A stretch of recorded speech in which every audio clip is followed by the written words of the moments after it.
Good evening, everyone. Good evening from Kuala Lumpur, Malaysia. As this is an international webinar, I'd also like to say good morning, good afternoon, good evening, and good night. My name is Ashwin, and I'm a clinical psychologist who's also been working in the field of drug demand reduction. And I'd like to welcome you to our webinar that is organized by ISSUP Malaysia and hosted by ISSUP Global. Our webinar today is part of the recovery promotion and management within the drug demand reduction. Our webinar today is entitled Building Resilience and Bouncing Back from Setback in Recovery, the Peer Perspective. Well, we know generally that addiction is a chronic illness and relapses are not uncommon. Many people spend a long time, years and years, coping through the use of substances and behaviors that don't always act in their best interests. And as such, we know that relapses are also common in recovery, with most people having multiple attempts at recovery, relapse, treatment, recovery, relapse. We also know that recovery is actually a gradual process of change and not an event. The process of recovery requires consistency and making many lifestyle changes and perseverance. Resilience, which is the ability to cope with the various adversities and learning to live lives on life's terms, is also key to the recovery process. Today, we will hear from 3 of our colleagues and 3 friends from 3 different continents, the Philippines, Kenya, and Indonesia, all 3 who are experts in the field of drug demand reduction and recovery. We will hear as our colleagues share their personal, lived, and professional experience in building resilience and bouncing back in the process of recovery. Through today's webinar, we will hear practical strategies and their insights on navigating the sometimes tricky waters of recovery, especially in their early recovery days. And we hope that through this process, we can help provide some insight and some facts and tips for those of us who are working in the field and also for those of us who are maybe in the early stage of our recovery. The goal of recovery is to build and enhance on as many of the protective factors and the recovery capital. The greater the recovery capital and the protective factors, the better the recovery outcomes. And we know that sharing experiences, hope, and role modeling are key factors that help to promote recovery, and we will hear these 3 things today.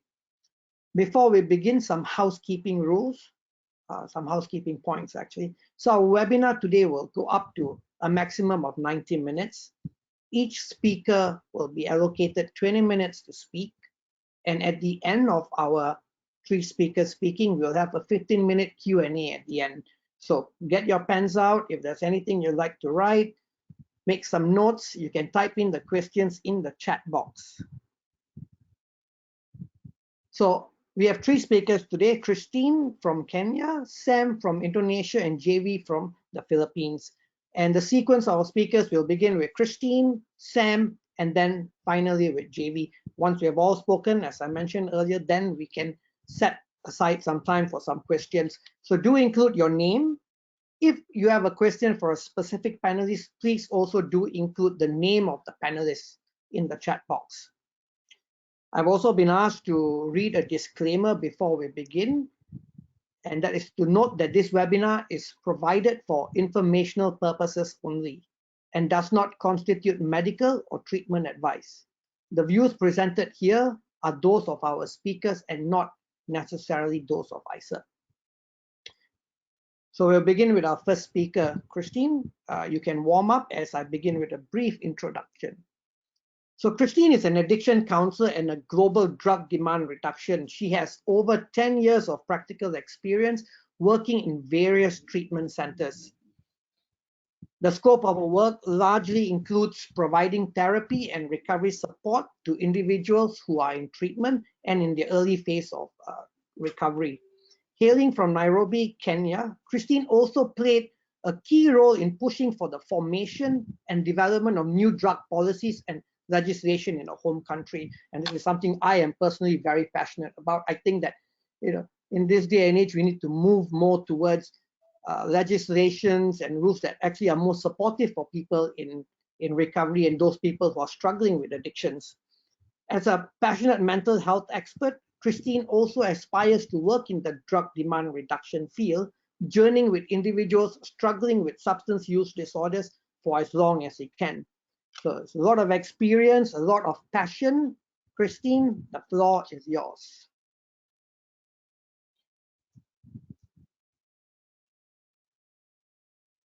Thanks, Ashwin. As Ashwin said, my name is Christine, and I'm from Kenya. And I'm going to start by basically just defining what I'm going to be doing. I will look at what resilience is. I will look at why resilience is important. I will share my own personal experience of setbacks and how I overcame them. I will share what I did on my own behalf to build my own resilience, what I did to build my self-confidence, and I will share a bit about what I still have to keep on working on, so to speak. So to start off with, I looked for the dictionary definition of what resilience is. And what I got was, it is defined as a process of adapting well in the face of adversity, trauma, tragedy, threats,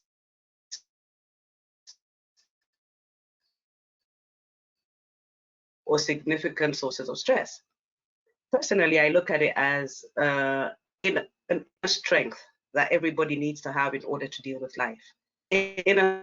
Um, Now, it's important. We don't have resilience, then what happens is that anytime that life knocks, we fall down. So it's important because we need it to overcome hardship. If we don't have resilience, we suffer. Now, it's probably even more important for somebody who's in recovery from addiction, because if we don't have resilience as recovering addicts, the chances of relapse are very high. We very easily go back into relapse. So it's really, having this resilience in life is extremely important. It's extremely important, and it's extremely important in recovery. Now, on a personal level, I've experienced a number of setbacks. Some were easier to overcome than others.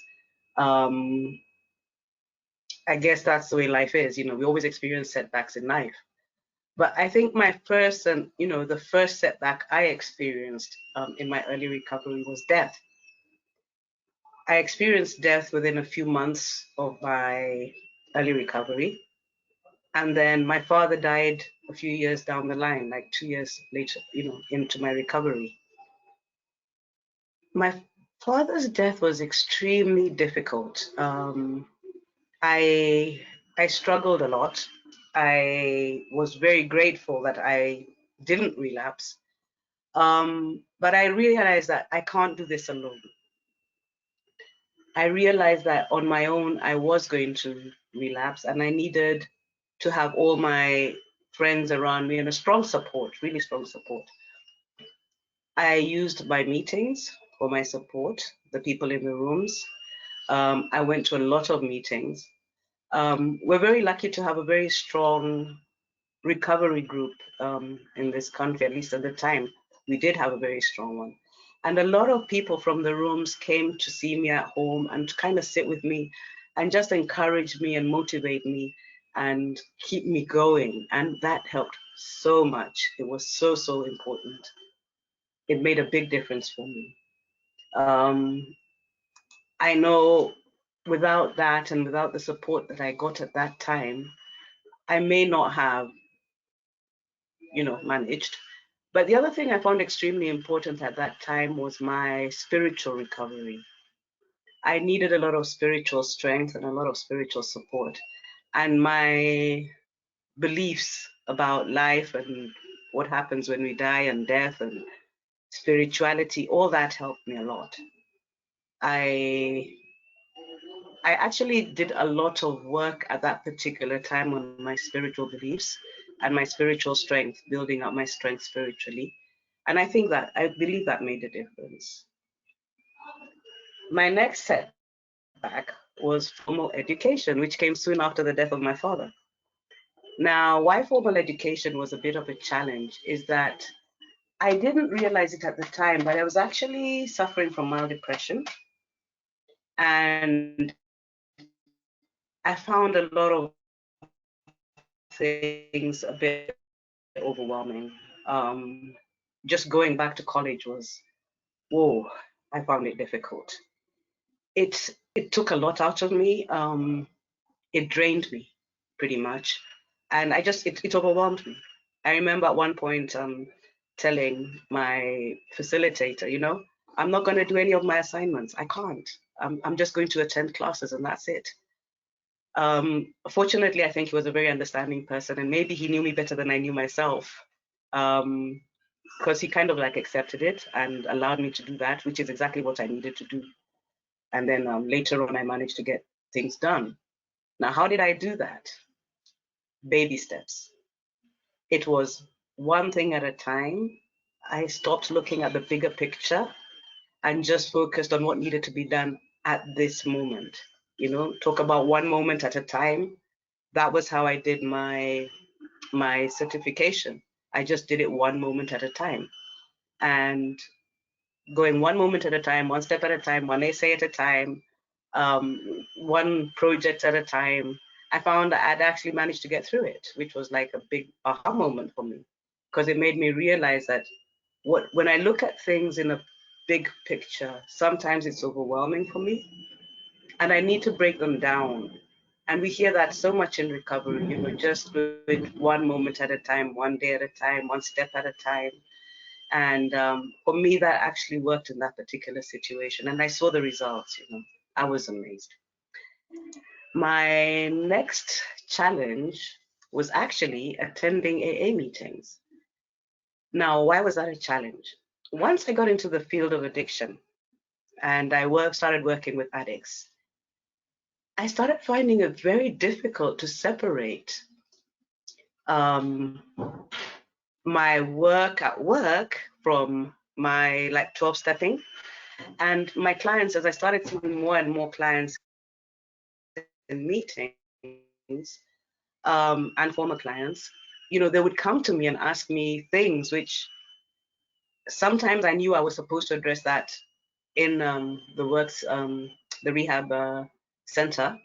And other times I knew I could address them at AA, but it started becoming a bit too much. And I didn't know at the time, I really didn't know how to tell people no.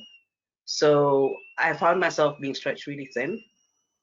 And in the end, I ended up not attending so many meetings.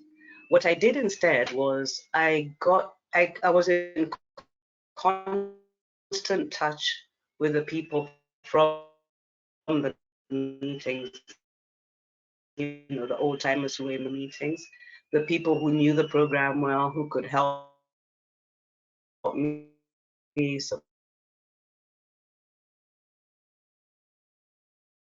me, give me advice. Those were my group of friends, and they helped me a lot. I know they were always telling me I must start different. It was really things. I think that helps a lot. I can do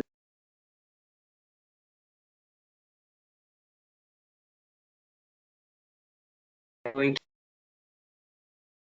to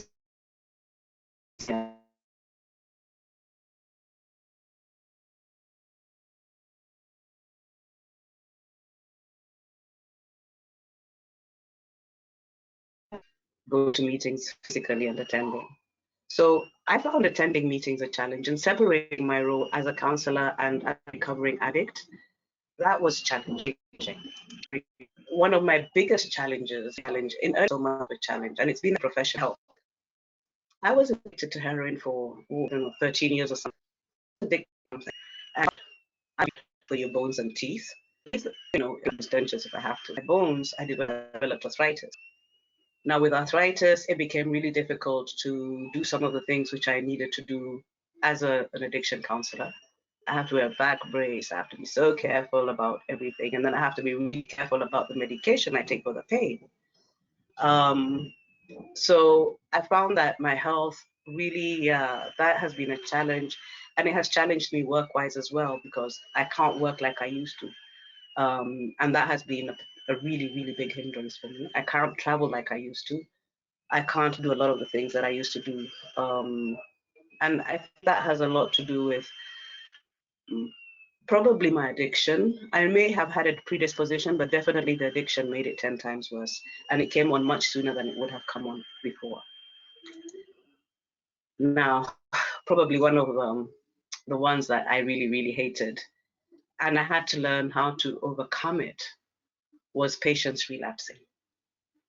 Initially, I used to take it on, and I used to kind of like blame myself, and I had to learn not to do that. I used to think, this goes to self-esteem, I used to think it was my fault. I used to think I was to blame in some way.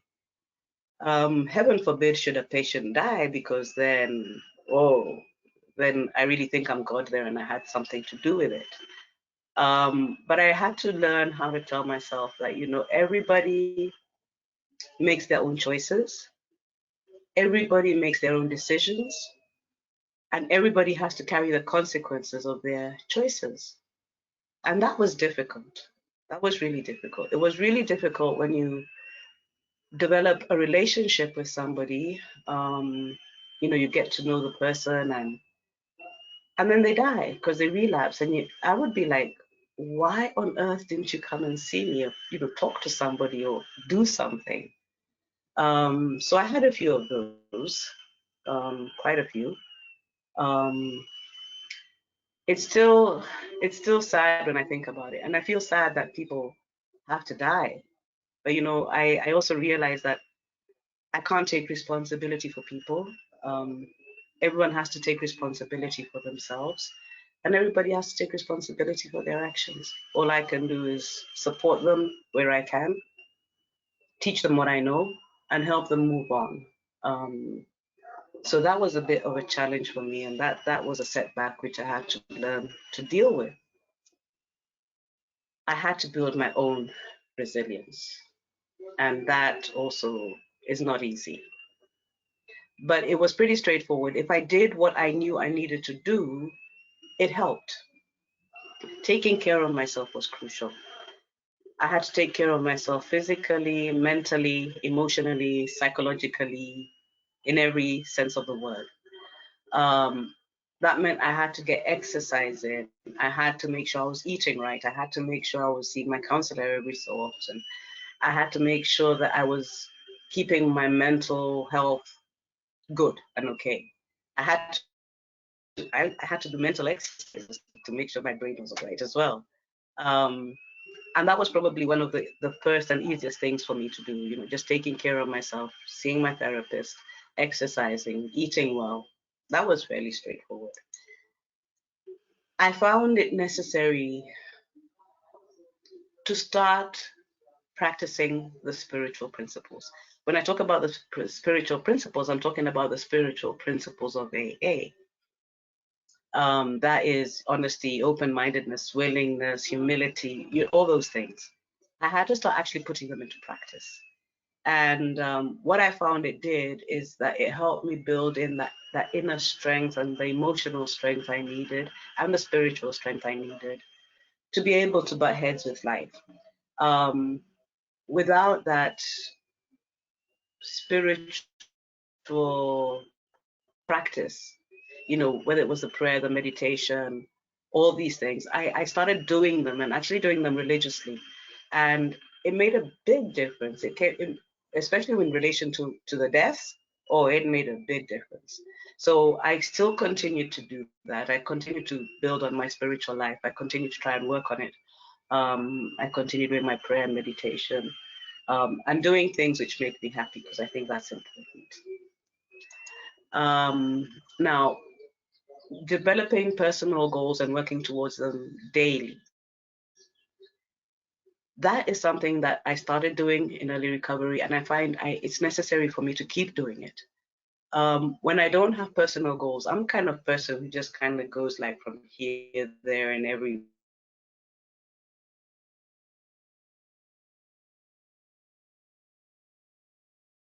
and I'm not really very focused. So it's important for me to have goals that I'm working towards, no matter how big or small. I try and do what I can, working towards them on a daily basis. Um, right now, I'm trying to knit a blanket, which should be very good.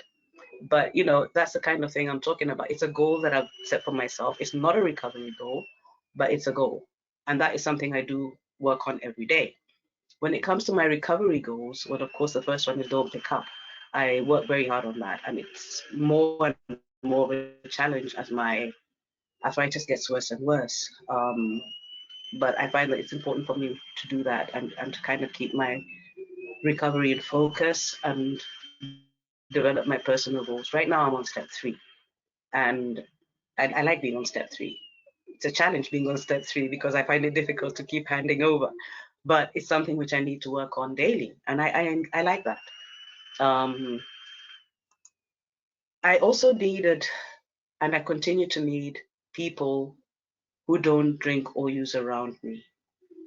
Fortunately, I'm very fortunate because my nuclear family don't drink, they don't use. So I've got people who are pretty sober around me. And it's important for me to have those people there. Why? Because I'm still aware that two addicts together can really mess up even when they're not using. Um, and having somebody that I think of as sober minded to kind of give me some balance is important. Um, I find that my sister plays that role very well. My nuclear family, my sister, she was there with me right from day one and has continued to support me throughout. And she's the level-headed person in this home, so I tend to lean on her a lot. But I found it was necessary for me to have people who didn't drink or who didn't choose around me. I guess a lot of my sanity. Now,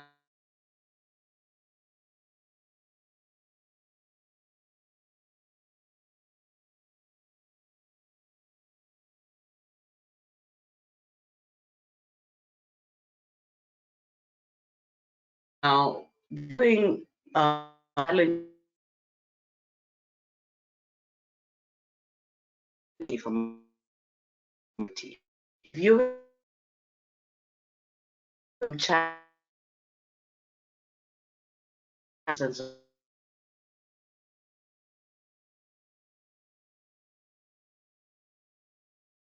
um, an opportunity is one that has challenged me, continues to challenge me. Something that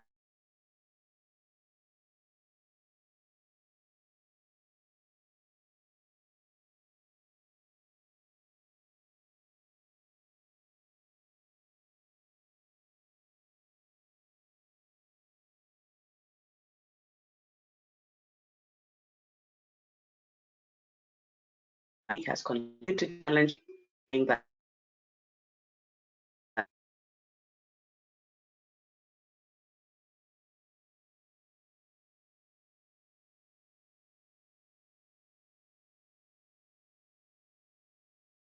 probably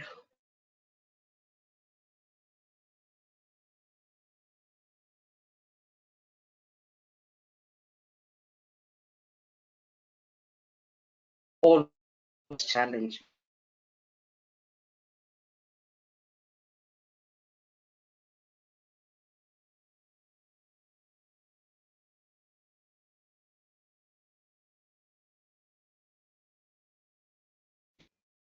I'm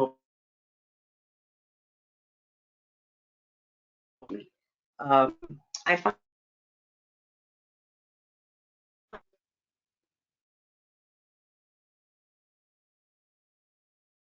I hate challenges, but challenges know that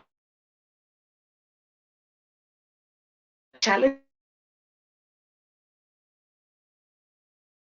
my experience, but it will challenge challenges really. But it was necessary to start seeing them as opportunities to grow, opportunities to improve myself. Every time I get a challenge, I have myself.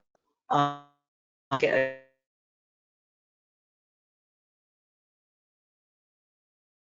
myself trying to teach.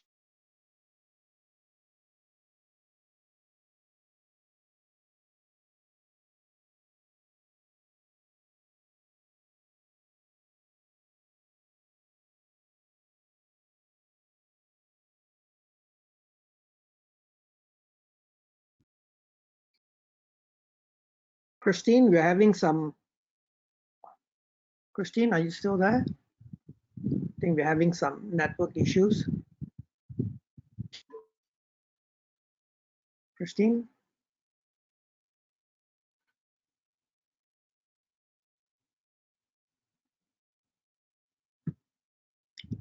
All right, I think Christine is experiencing some network issues and she appears to be offline. So perhaps what we can do is maybe we can have Sam, if you'd like to go next, and then when Christine comes in, we can maybe have her to continue.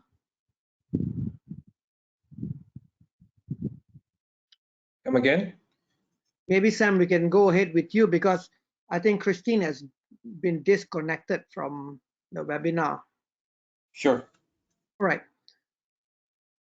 Okay, so Sam, I'll introduce Sam. Sam is the founder of Rumah Singgah PK, which is an inclusive treatment center that looks beyond the abstinence paradigm. He has got extensive experience in the field of addiction and harm reduction. His journey in the drug demand reduction and harm reduction field began about 20 years ago when he started with UNAIDS in 2003, before then joining UNODC in 2008, where he was involved in providing technical assistance to the Indonesian government. Sam has also served as the regional coordinator for the Asian Network of People Who Use Drugs. In 2015, after obtaining the ICAP 2 certification, he became a global drug demand reduction trainer. He has also been part of UNODC initiatives on the International Quality Assurance Program and trainer with the Family TreatNet model in Indonesia. Sam has also been responsible on developing the Indonesian Addiction Counselors Competency Standards, which has been implemented nationally for all addiction counselors in Indonesia. Most recently, Sam has started a new initiative on smart recovery in Indonesia, where I see he's doing a lot of good work and very active with the Smart Recovery Network. On a personal basis, since I first met Sam, he loves motorcycles. He's got interesting stories about the bikes. So Sam, it's all yours. The floor's all yours. All right, thank you, Aswin. Hi, everyone. Good evening, good morning, good afternoon, wherever you are. I hope you guys are all well. And today I have the opportunity to share my experience and point of view regarding resilience and how to deal with the setbacks and bouncing back from it. So again, this is my personal experience. It might be relevant to your situations, it might be not. So I think without further ado, I just start with my understanding about resilience. So same with Catherine, that I was also looking from the dictionaries about the definitions. But one of the definitions that I really like about resilience is that the ability to pick yourself back up and move forward after the tragedy or challenge. There's similarities with Catherine definitions. So the thing is, when we start the journey of recovery, it is a lot of ups and downs. There's a lot of challenges. Adversity is I think the other definitions or synonym from adversity is like problems. You also deal with frustrations because you're trying to overcome something but you never get there, and then you're so exhausted. Sometimes you can also get desperate, you also get hurt or even heartbreak. The thing is, when I was still using drugs, the drugs always helps me to deal with this, right? So on the early recovery, when I start to deal with all these real feelings, with reality, I might say, I don't have any drugs, and that's quite scary. I used to be bulletproof. I used to be fearless persons, even crazy they call. But without drugs, I was nothing. It feels like I'm naked. So again, I think these are the things that I was focusing on during my early recovery. So I will elaborate more in my personal experience. If you see that there are some setbacks that I was dealing with, I put some points there that I will explain to you. So I remember when I was involved with recovery and also working in the recovery centers, also working on the harm reduction services, I met people who are still using drugs. And that's quite interesting. In the beginning, I feel I was very strong. I was very committed. So nothing that can, you know, uh, influence me to go back on using drugs. So I remember at that time, the person who I've been working with are still drinking and using drugs, and they provoked me to use drugs, even until they put a glass in front of my nose like this, full of alcohol. It was tequila at that time, and he was pushing, just trying to persuade me to stop drinking again. At a time, I was saying, no, thank you. You just go ahead. Yeah, and I didn't even explain myself. I was in recovery, and until because the person is still under influence of the alcohol, of course, the inhibitions was not there. So he just keep doing it, provoking me. So the choice is I left, I get angry, or even I fight him and that person. So at that time, I was thinking, I was processing what would be the best way, because I was eating dinner at that time. I wasn't finished, and I was not tempted to use alcohol. I was just tempted to get angry, and I was thinking what would be the best way, what would be my counselors at that time would do, what would be people who are been in recovery for a long time would do. Yeah. So then I decided to confront the person by saying, I respect your choice to still drinking alcohol. So I expect you to respect my choice not to drink alcohol. And then, well, I was very fortunate at that time. The person was backing off and said, oh, sorry, sorry, I'm just playing around and all that stuff. But that was very close. You know, I smell the alcohol and it brings all the memory back. Yeah. Although alcohol is not my drug of choice, but then it was there. It was part of it. Yeah.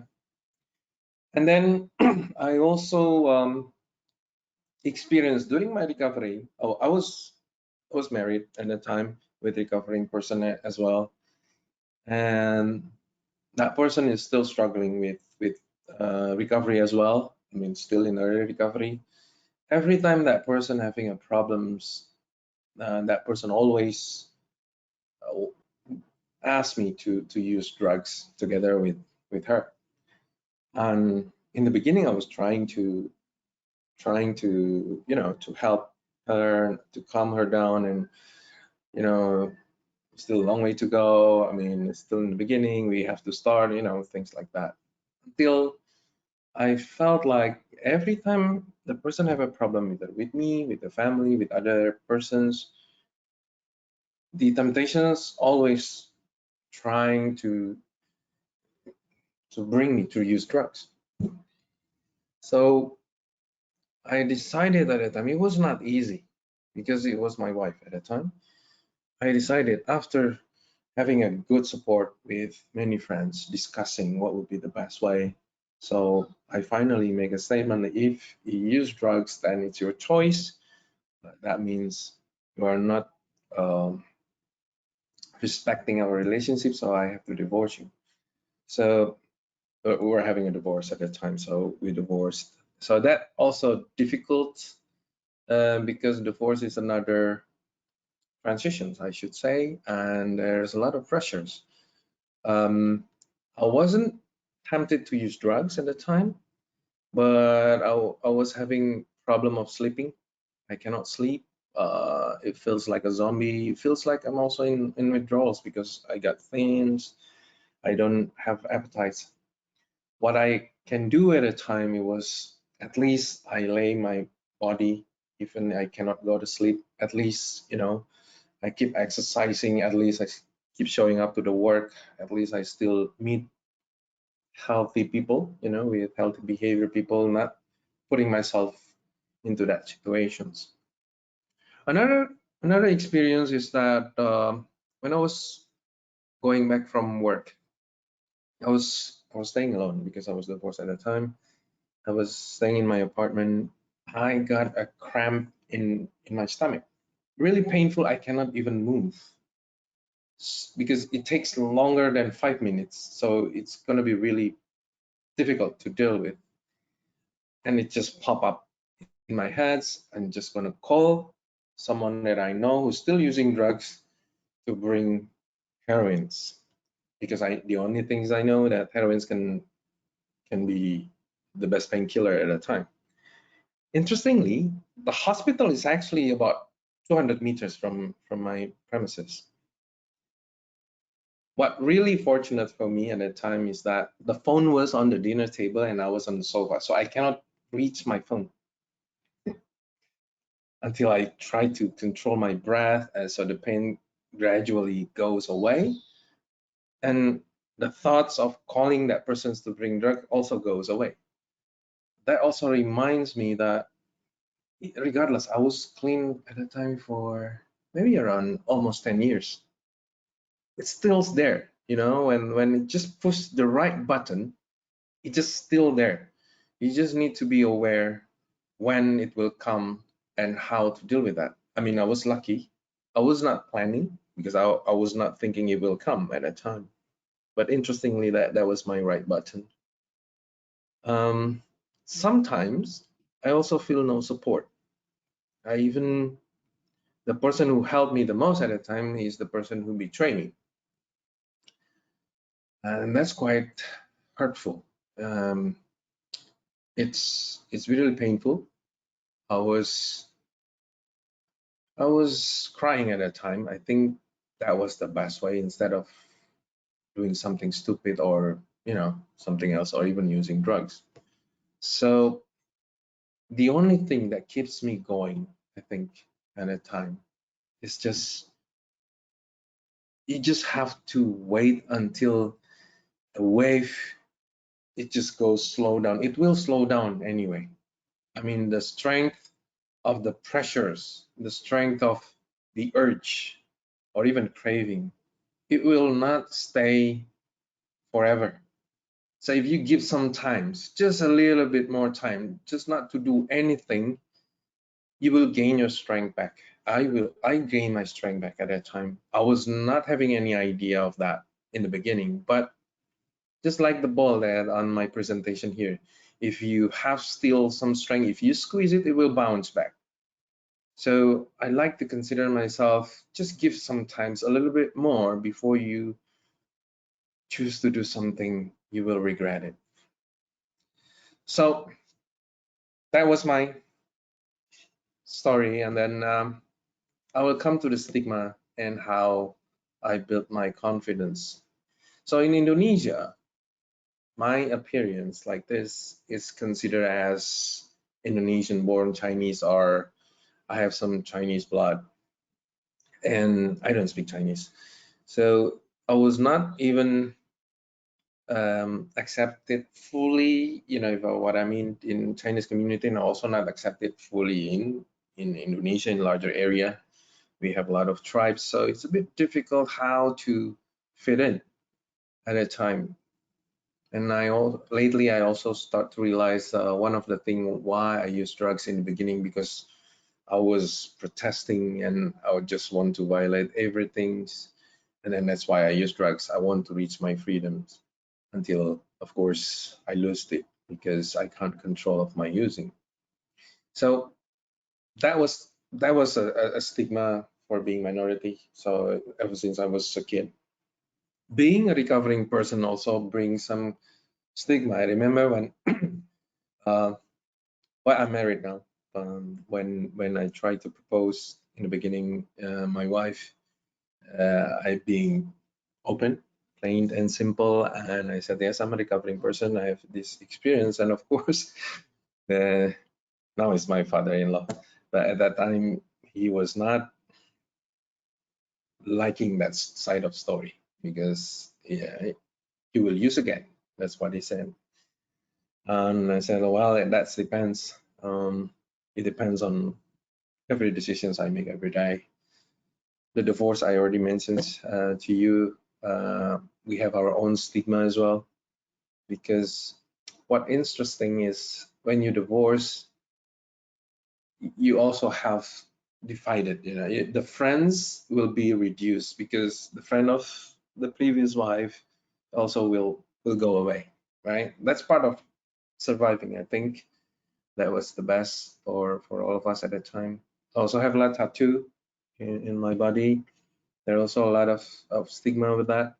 See, the stigma is whatever people believes with certain label, certain category of what we have.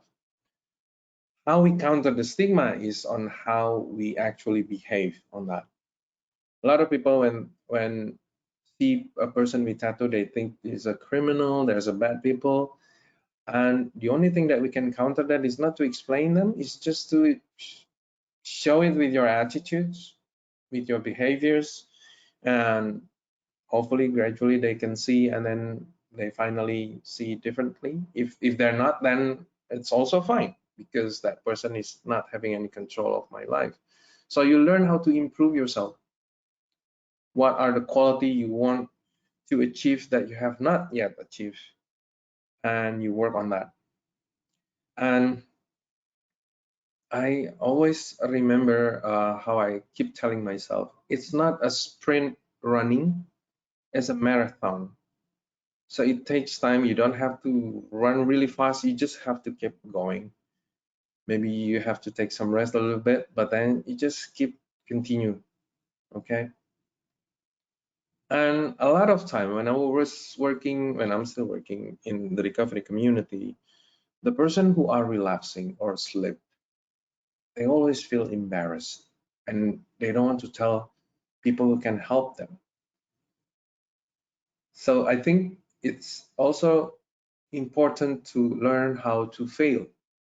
Maybe in my experience, failing in drug using was not there, but failing when I got fraud, someone stealing money, you know, I was also very careless at the time.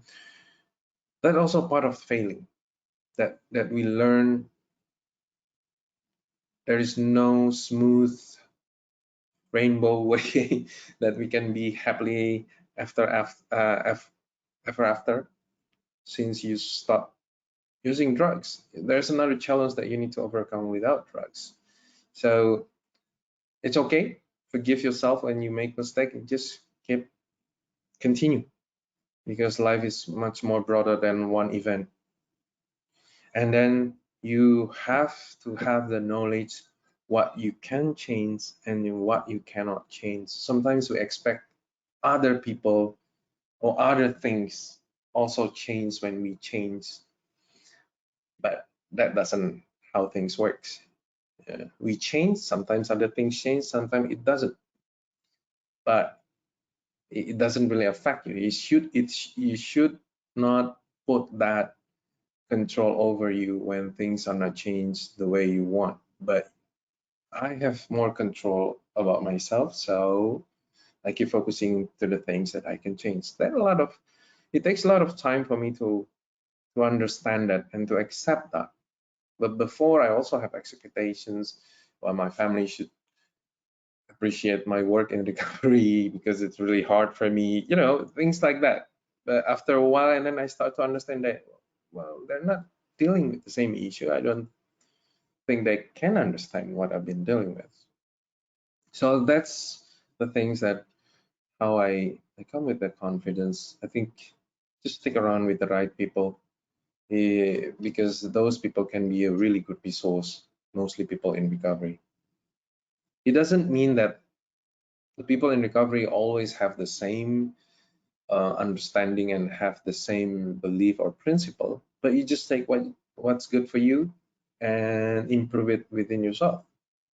I think that's what's worked for me by far. So lastly, talking about building resilience on my own perspective.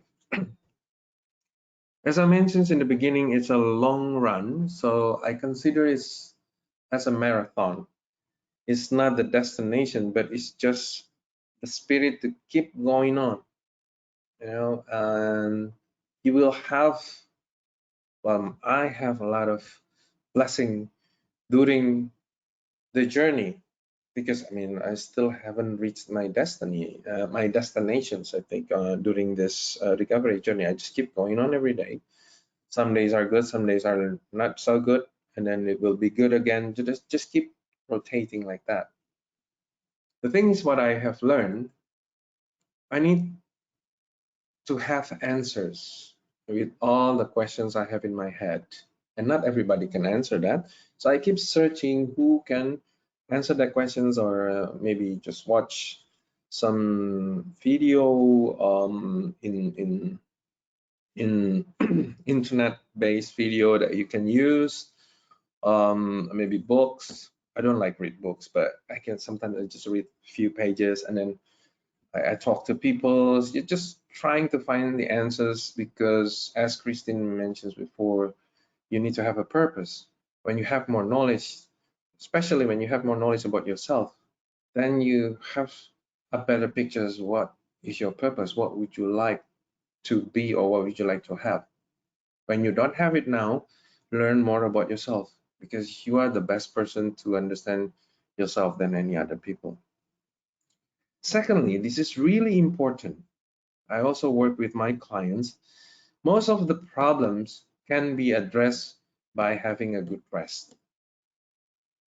When you don't have enough rest, or not well rested, you still have a lot of worriness. You don't resolve some of the problems before you go to bed. You don't understand what are the problems that can be resolved today, or can take more days or more times to be resolved. Those knowledge that also need to be acknowledged, acquired, sorry. And then about the problems, I used to see problems that I have is because I was having a bad luck. I think I was cursed. Problems always like to go near me. And actually that kind of mindset, it's giving me more difficult time to deal with, instead of taking more responsibility. Actually, the problem that I have is, in majority, is because of my decision or by my actions. And that takes a long time for me to to understand and to accept that. It takes a lot of courage, and takes a lot of, well, not a lot, but it takes a few bold people who can say that bluntly in front of my face: that is your responsibility, that is your choice. I don't like it in the beginning, but I know that is the fact. And then, there's a lot of sayings talking about past, the futures, the presents. Even in some movies also mention that. What Catherine has mentioned about baby step, that's also another point of view from me, is focusing on here and now. You don't focus on your history, your past. You don't also worry about what hasn't come, like tomorrow. You just face what you have today, do your best. If you have 10 things to be done and you only finish 6, that's okay. And then you continue tomorrow. Just keep yourself going. And the other thing is, this is the hardest thing that I have learned in my experience, being flexible. Being flexible, what it means, not, well, physically, of course, but what I meant flexible here is with your expectations, with your goals, with your, you know, with your efforts. Because when you want to reach, for instance, if you want to reach 10 and then you only reach 6, if you are so hard to yourself, and then you will break yourself, and then you will stop, continue your journey. When you get that day, and then you accept that, you can learn, you can evaluate, and then you can continue. You can even take rest the next day. It's not a competitions to compare with others. It's not even competitions to compare with yourself. It's something for you as a benchmark, that I have reached there yesterday. Maybe today I will keep maintaining that, or I can improve a little bit. And always practice gratitudes. For a person who likes to complain a lot, it's really challenging to practice gratitudes. Small things. Sometimes I can be so sarcastic with things. Think positive, everything is good. But it's not. Well, gratitude is not like that. Gratitude is, from my understanding, is whatever good things that you have that day, you just practice your gratitude. Thank for the day. Thank to yourself that you have pushed yourself that far, and you manage until you reach at the end of the day. And gratitude to yourself is really difficult for me at that time to practice, because I was really mean to myself. And lastly, when you have a purpose, you just challenge yourself. If you have like, for instance, you have a life purpose to help others, people working in the rehabs, that's a good thing, right? You have to maintain that, but you need to challenge that, because you will get comfortable with that, and then I'm always afraid to get bored, so that's why I need to challenge myself. What are the things I need to do? It doesn't matter if you succeed or not. It's just something for you to work on, not to push yourself too much. It's just, just to have something, something stimulate yourself to work on your mind, and then to seeking more informations, to build relations with people, with good people, with resource people, regardless, recovering or not recovering. I think relationships are important as social creatures, and other people also can help us at a time. In returns, we can also help them. I hope I make some sense to you guys. I hope I'm not mumbling, and thank you for listening. Thank you, Sam. Very inspiring to hear your experience. Some things that caught my attention were, that immense emptiness that a lot of people actually feel in their early recovery, right? The spiritual emptiness that has been filled, that void has been filled for such a long time with substances and behaviors, and coming to terms with that and learning how to sit still with that seems to be a huge challenge for lots of people. And, listening to you earlier was very insightful, and a wake up to remember that 10 years down the line, with 10 years of recovery, having a tummy ache, and the first thing that comes to mind is going back to what I know works best, the panacea of everything, which is heroin, right? But I particularly like what you said, that, it is a realistic awareness of, that these things might stay with us, as some people would say that, the monster is still lurking behind. But importantly, is also the recognition that it doesn't last forever. It's a craving, it's a trigger, it will subside. And I also think that, listening to you talk about how stigma can then be reversed and be so motivational for you, as in your current father-in-law, and you can tell him that, it is a choice that I'll make every day. And that really exemplifies the spirit that recovery is a process, like what Christine was saying, to take it one day at a time, right? And I think you worded it as in the spirit to keep going. Also, I think you're right that one of the most important things is the flexibility, right? Like, Alice would always say, it is to be kind to ourselves and the recognition that I am actually human. And the fact that it's actually my responsibility, reflecting back on that, knowing that it is a lifelong journey, and then bringing that responsibility back to us, I think that is key. And a lot of the times for a lot of people in the early recovery, it's very difficult because we're still externalizing and looking for people to blame and looking for reasons. There's so much of frustration, but bringing that in, I think, is also key. What you said about gratitude really resonated with me. I'm a huge complainer at times too. But a couple of years ago, I met this lady who lost a child, and she said something. She said, every night before I go to sleep, I do look for one or two things to be grateful about, dig through the day. As cliche as it sounds, I tried it, and I think it's been really, really helpful for me as well. I don't do it every day because now I practice flexibility like you. Yeah, it's been great, very inspiring. Thanks, Sam. There are some questions and some points, but maybe you'll save that for after Jay has spoken. Right. Thanks, Sam. Very inspiring. Lots of insightful points that were there for us. Right. Thanks.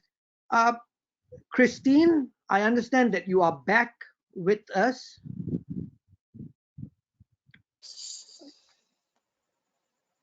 I hope your connection's better, Christine. Can you hear us, Christine?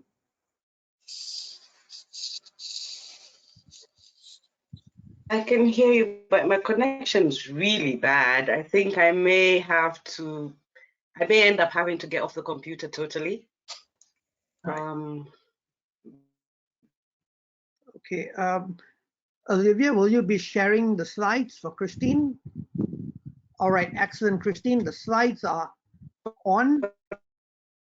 Now it seems to be fairly okay. Right.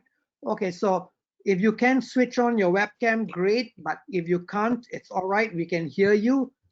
I'm going to pass the floor back to you now, Christine. Okay. All right. I'm not.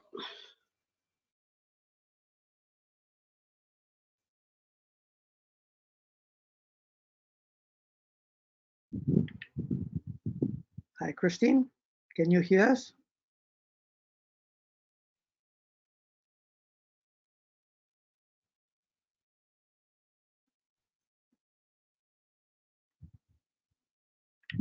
Christine, we can't seem to hear you, Christine.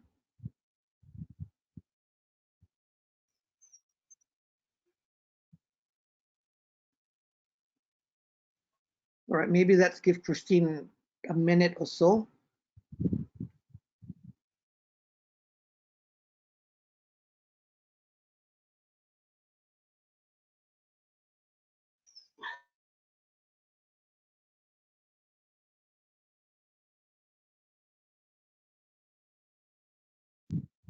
Hi, Christine, we still can't seem to hear you. Okay. Great, now we can see you and we can hear you. Okay, I'm not sure if you hear me. Can you see? Yes, we can see and hear you, Christine.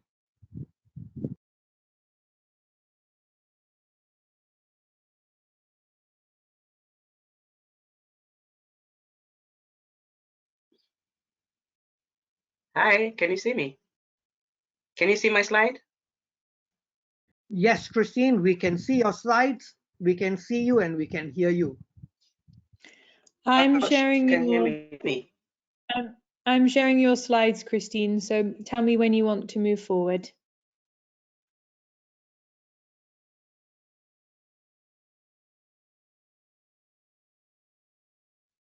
Can you hear?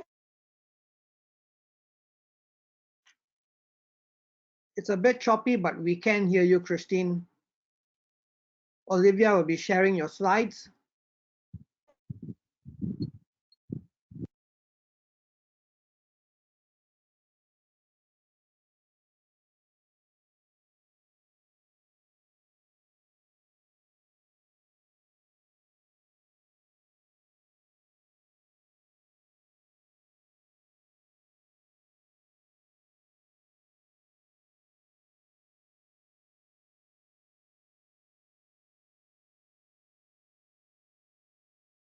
Right, Christine, I think your line is still a little bit choppy. Can you hear me? I can. Yeah.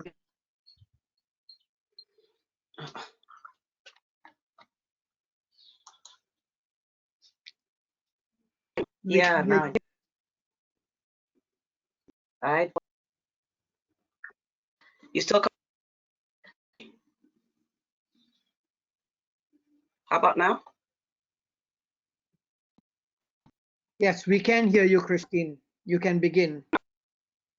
Can you hear me? Yes. Let's go back to what I have to go.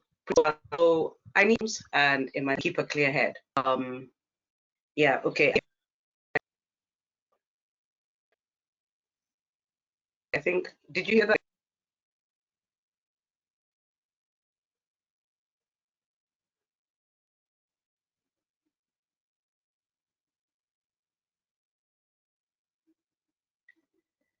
I needed to develop personal goals and work towards them. And these goals were in relation to my recovery, my work, and actually just hobbies. Currently, I'm knitting a blanket, which is very good for me. But it was also necessary to develop goals for my recovery. Right now, I'm on step 3.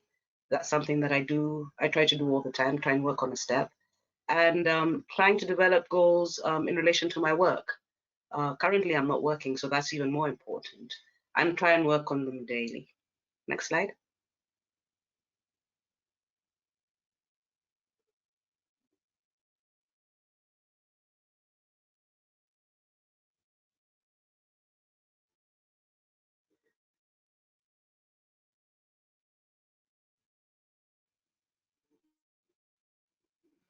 Next slide.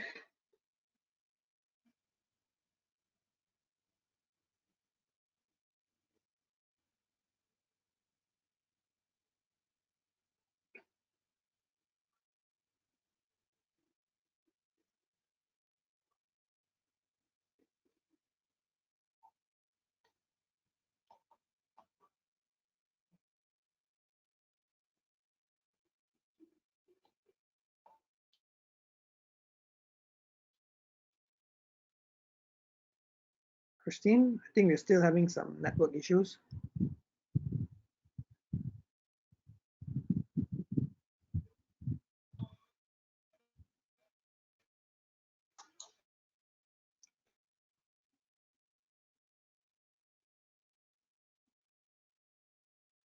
Christine, maybe you'd like to switch off your video and you could try to save some bandwidth on audio.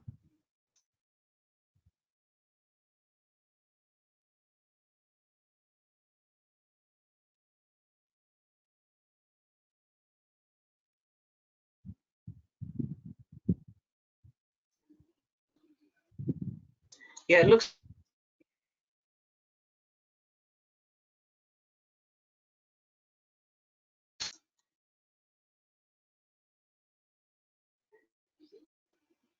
like there's still a problem. Just go to the next person. Maybe I'll be able to figure out what the hell's going on. All right, we'll do, Christine. So we'll proceed with Jay, and then we will come back to you, and hopefully the connection issue will then improve. Right, JV, so you can prepare you can warm up while I introduce you. So JV is a trained specialist addiction nurse and also a global drug demand reduction trainer. For those of us who know Jay, he's done lots of training extensively, both in the Philippines and internationally. He is also one of the key figures in the drug demand reduction field in the Philippines. His career in addiction treatment started 15 years ago as a consultant in SUD interventions and community recovery management. Over the course of his career, he has worked in different settings within the government, private agencies, and civil societies. He has experience in managing outreach and drop-in centers in Davao and also within a reformatory center as well. He is currently the project head of the recovery-oriented systems and engagement in the local government of Philippines. Jay is also very passionate about jujitsu, and I'm very envious of that self-care. I could use some exercise as well, as both Sam and Christine have mentioned. I could learn a thing or two about some exercising and from you. It's all yours, man. Yeah, thank you very much, Ashwin, for the awesome introduction. So I would like to dedicate this one for to the people who helped me before when I was still using, and I'm really, really thankful and grateful to be invited here in by ISSUP Malaysia for having this webinar. And it's been a long time since I have talked about my life and experience.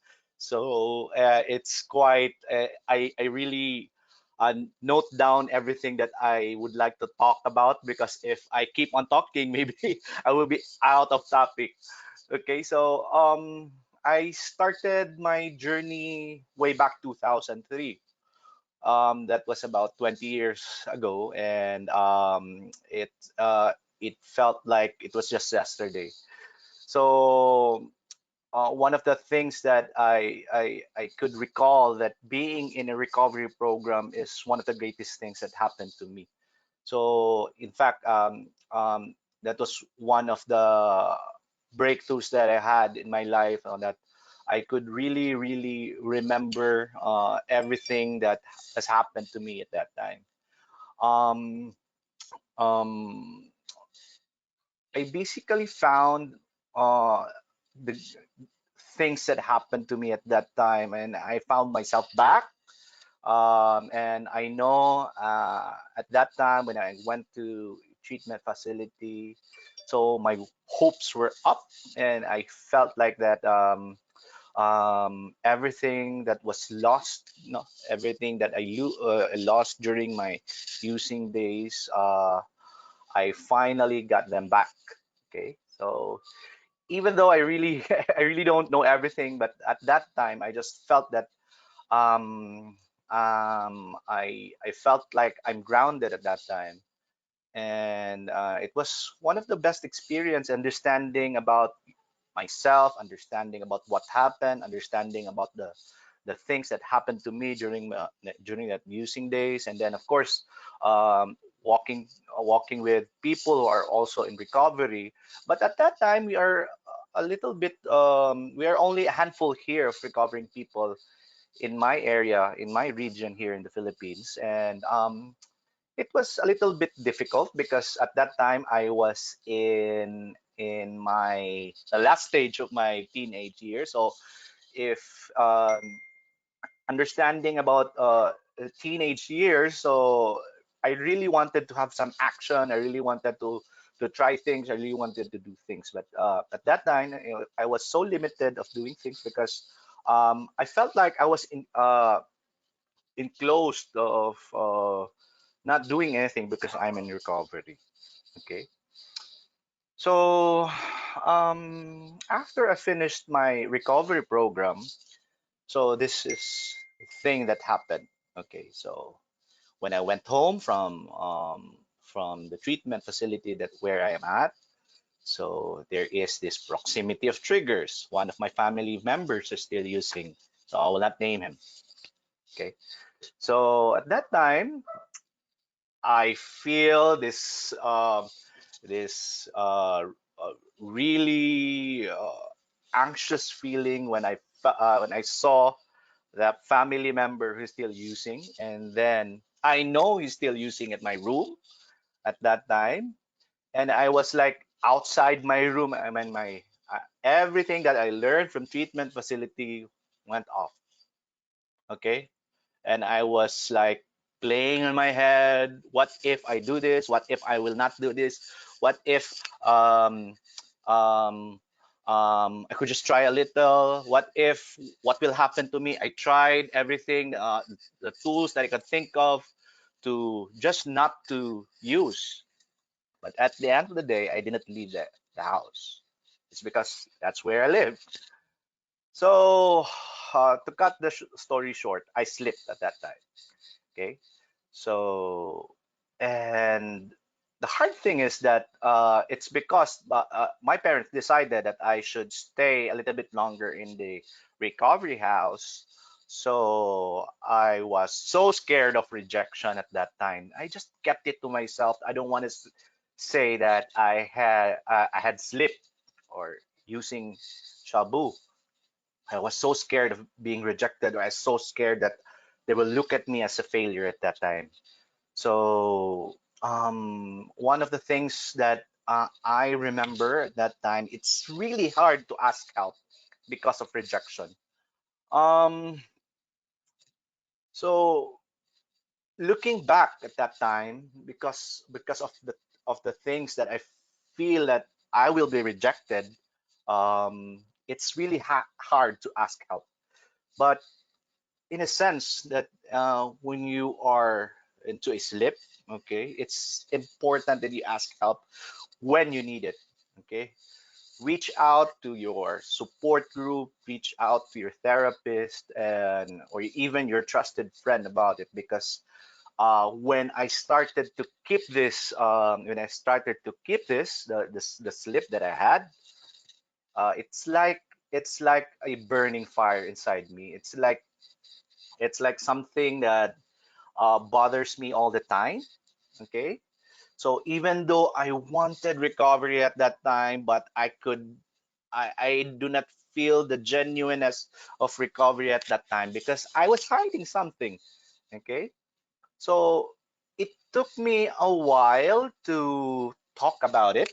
Okay, it took me a while to talk about the best person, and sadly, it was not the counselors, it was not the case managers, not the that it was not the counselors at my treatment centers, because I was so afraid that I will be rejected in the place that I call home, my second home. So because at that time it was so harsh, the sanctions. If you relapse, you will not be welcome again. Imagine that. Okay, you will not be welcome again in the treatment facility. So it was like that. I know they did that for a reason at that time. Okay, but I felt like I don't want to go. I don't want to live in the streets again. I don't want to I don't want to go into those places again. I just want to stay here, but I could not have the courage to talk about it. So um it's because I got so scared of rejection. Okay, and I just promised to myself that I will not do this again.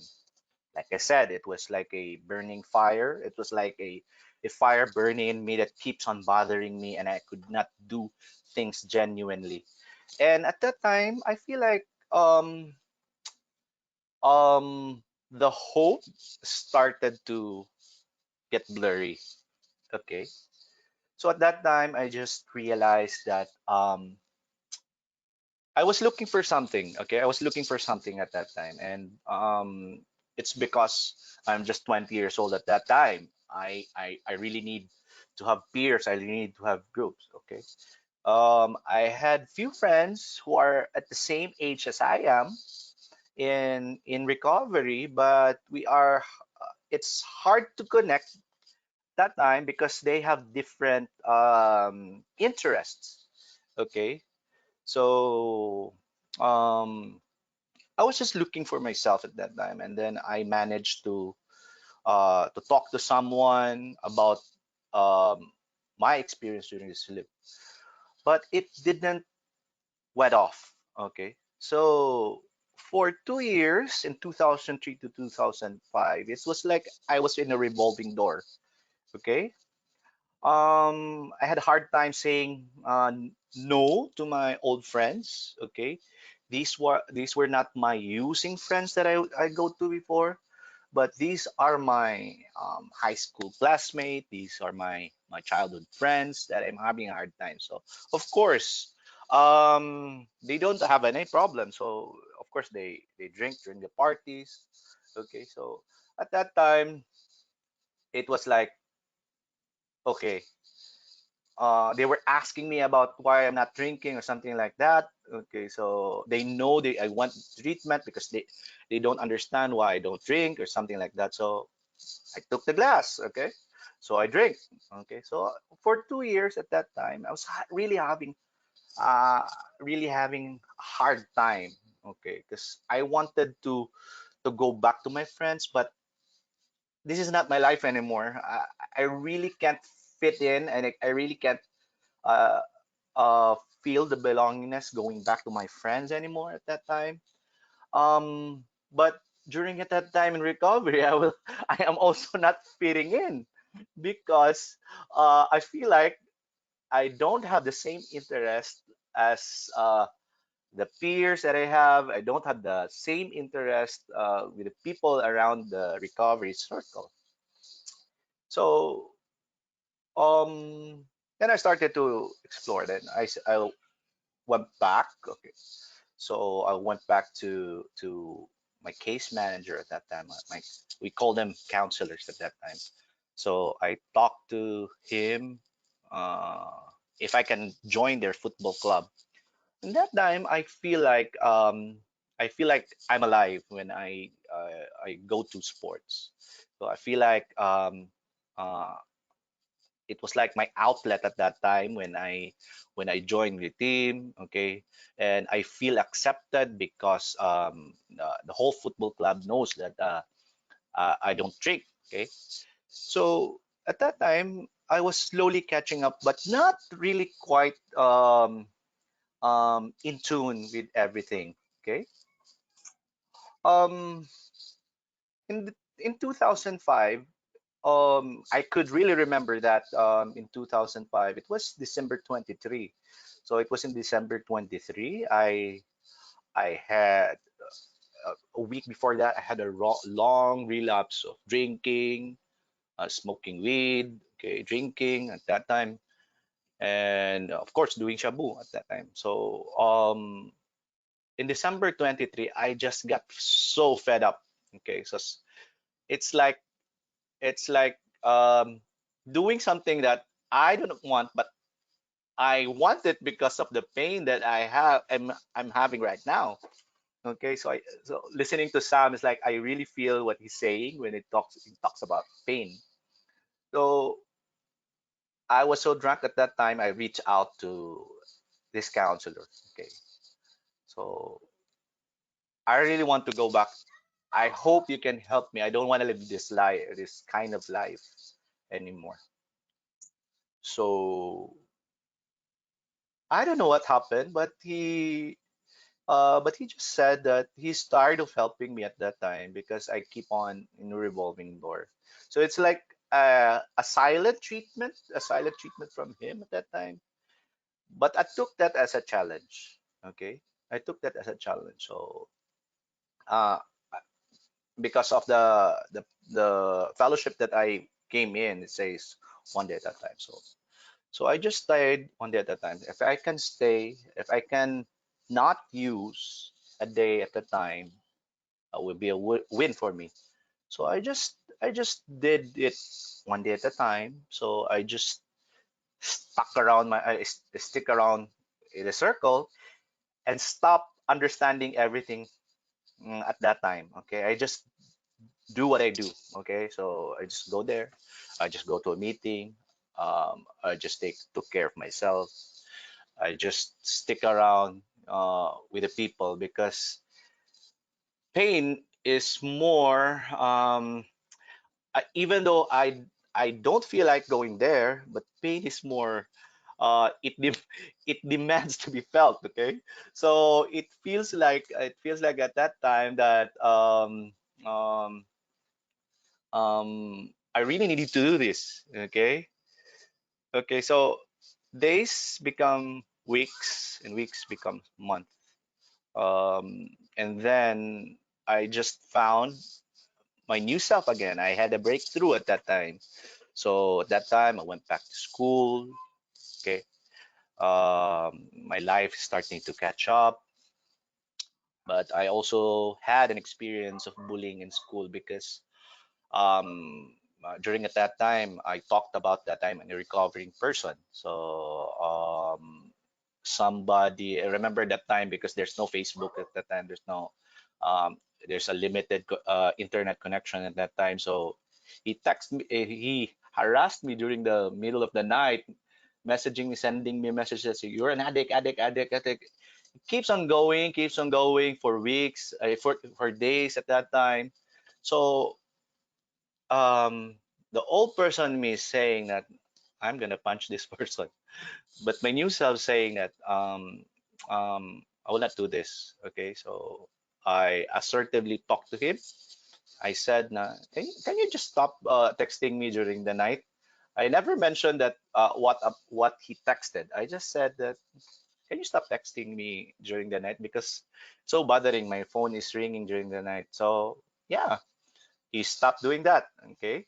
So I assertively talked to him with nice tone, with nice demeanor.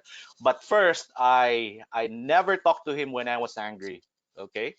So I never talked to him when I was angry. So I talked to him when I was calm. Okay. I was composed. Okay. Um. Yes, I involved myself when was in recovery in 2006. I involved myself to combat sports. Okay, that was the first time that I really wanted to experience combat sports.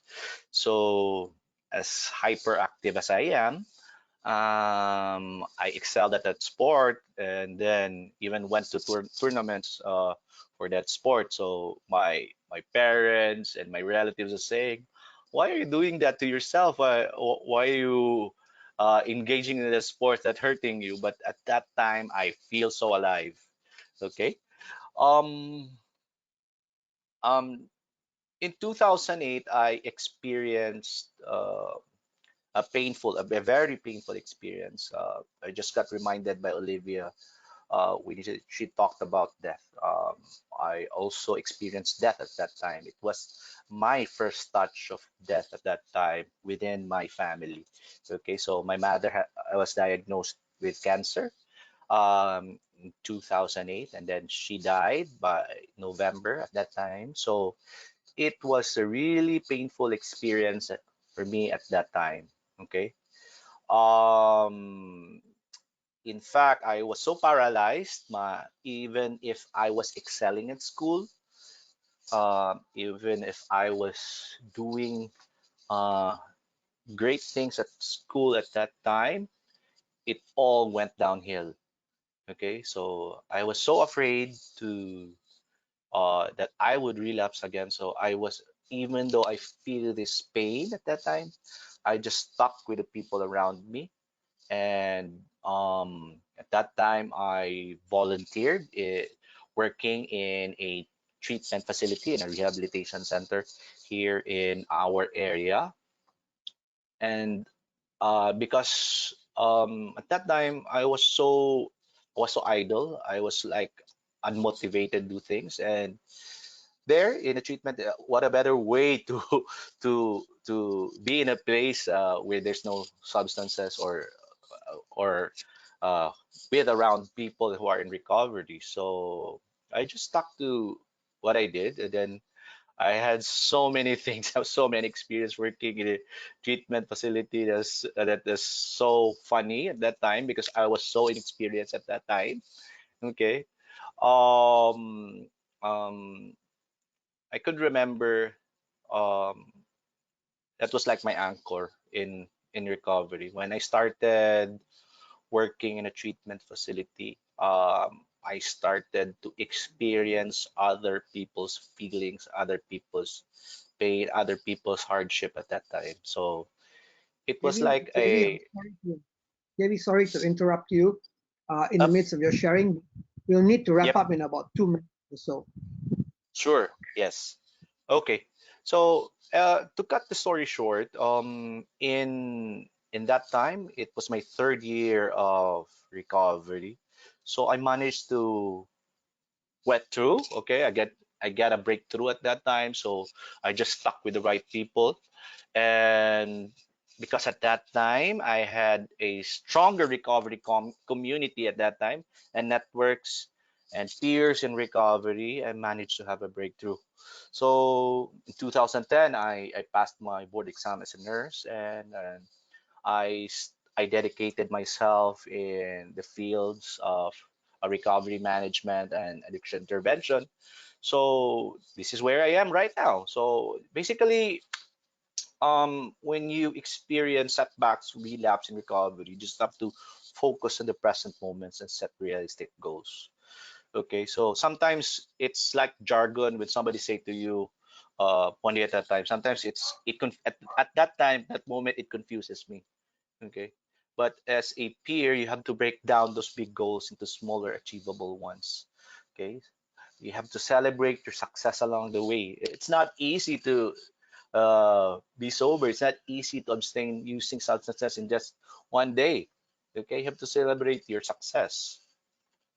Self-care is healthcare. Yeah, as the two awesome presenter, um, um, Sam explained about having self-care. So in my time, in my up until now, I really like to engage myself in the sport. So that's why I said that I am into jiu-jitsu. Jiu-jitsu makes me calm. It's like my support system right now. So every time I feel so stressed, I go to jiu-jitsu. Okay. So it also helps you guys if you practice good sleeping patterns because our brains need to rest.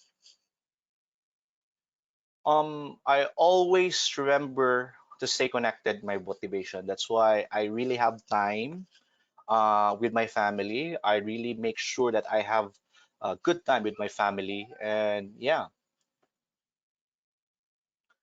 you need to cultivate your support networks. So when I started working in this field, I started to meet a lot of people around the world and became my good friends, especially from the guys in Indonesia. So had a good times talking to them, Sam, Ahmad, Eri. So it's like connecting to them. Um, Even if I don't usually talk to them for a long time, but when we connect, it's just we had a long friendship. Okay. So always remember that recovery is a skill. Okay. So it doesn't happen overnight. Okay. So recovery is a skill. You have to practice it. You have to remember it. Okay. So the practice of persistence and resilience in recovery journey.